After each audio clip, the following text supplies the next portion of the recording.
Peristiwa penganiayaan menimpa seorang anak berkebutuhan khusus di wilayah Serpong, Tangerang Selatan, dan hal tersebut kemudian viral di media sosial.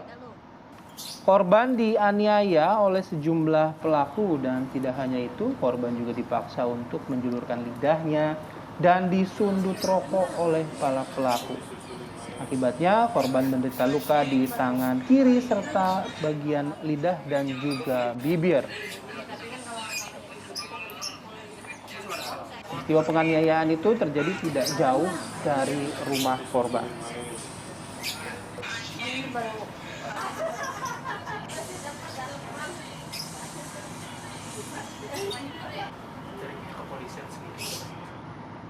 Kita akan langsung membahas mengenai hal ini dengan narasumber Bapak Tri Purwanto, Kepala P2 TP2A Tangerang Selatan yang sudah bergabung bersama kami pada pagi hari ini. Selamat pagi Pak Tri. Assalamualaikum. Pagi. Waalaikumsalam warahmatullahi wabarakatuh. Iya, terima kasih atas waktunya Pak Tri. Kalau melihat kasus ini, sebenarnya bagaimana kronologi kejadian? Kabarnya orang tua yang mengetahui terlebih dahulu ya Pak, dari ponsel sang anak. Dan pelakunya ini siapa saja Pak Tri?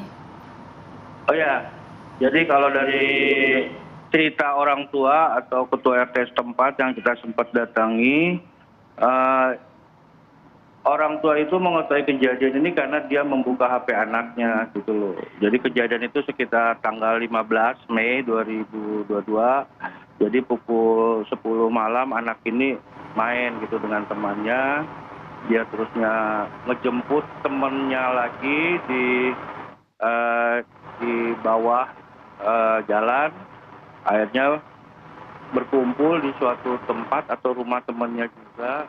Nah, itulah kejadian terjadi seperti itu. Jadi ada bulian di situ, bulian, terusnya ditakut-takuti juga dengan ada obeng dan senjata. Jadi itu telepon juga habis dia tidak. Dan itu diketahui oleh ibunya pas ibunya membuka HP anaknya, ternyata ada video seperti itu. Makanya waktu itu ibunya menanyakan ini kejadian di mana. Akhirnya karena anaknya juga tidak mau ngomong ya, istilahnya mungkin dia karena ketakutan kali ya. Jadi ibunya lapor ke Pak RT. Jadi oleh Pak RT akhirnya ditindaklanjuti, lokasinya ada di mana, ternyata tidak jauh dari tempat tinggal korban, seperti itu. Artinya pelaku ini Pak, mohon maaf, artinya pelaku ini teman-teman mainnya si korban juga? Ada sebagian teman mainnya korban, jadi ada juga yang tidak dikenal oleh korban, seperti itu. Nah, lantas mungkin dari pihak P2 TP2A ini sudah bisa mengidentifikasi ya, yang memicu akhirnya para pelaku ini merundung korban ini apa? Dan apakah ini peristiwa pertama, Pak? Maksudnya gini, jadi ini mungkin perkumpulan anak-anak kali ya, lagi bermain di situ, akhirnya karena ini mungkin lagi terusnya, karena anak ini terusnya mungkin ada melakukan kesalahan ataupun dibully gitu, dibully terusnya seperti itulah. Nah ini bukan ini yang pertama, kalau menurut si korban itu yang pertama. Jadi dia juga nggak kenal oleh pelakunya, tapi dia kenal dengan temannya, jadi temannya juga ada di situ. Gitu loh.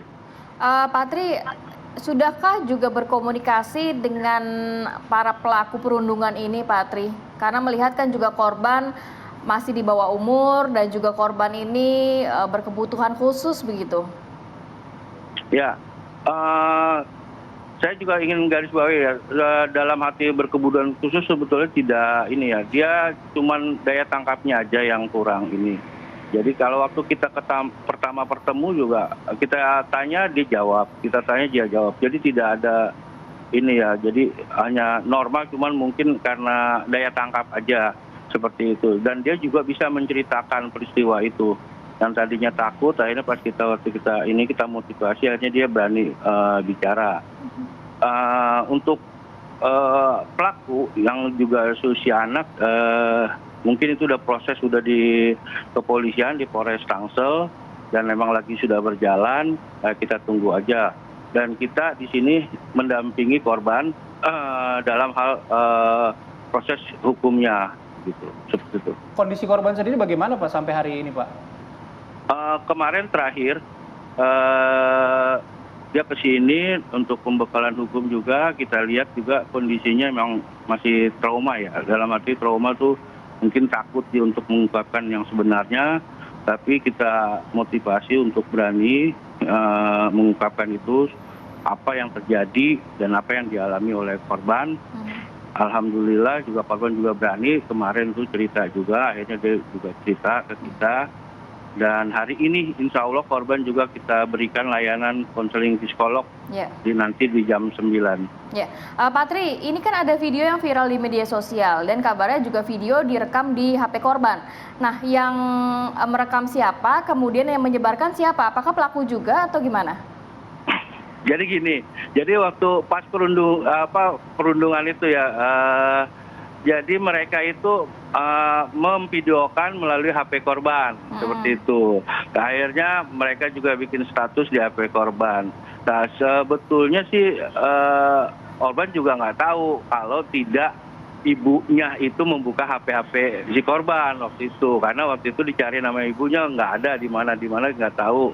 Pas korban pulang mungkin naluri seorang ibu kali ya, dia membuka-buka HP, ternyata ada video, dan mungkin itu cara tersebarnya karena dari status, bisa jadi dari yang lain.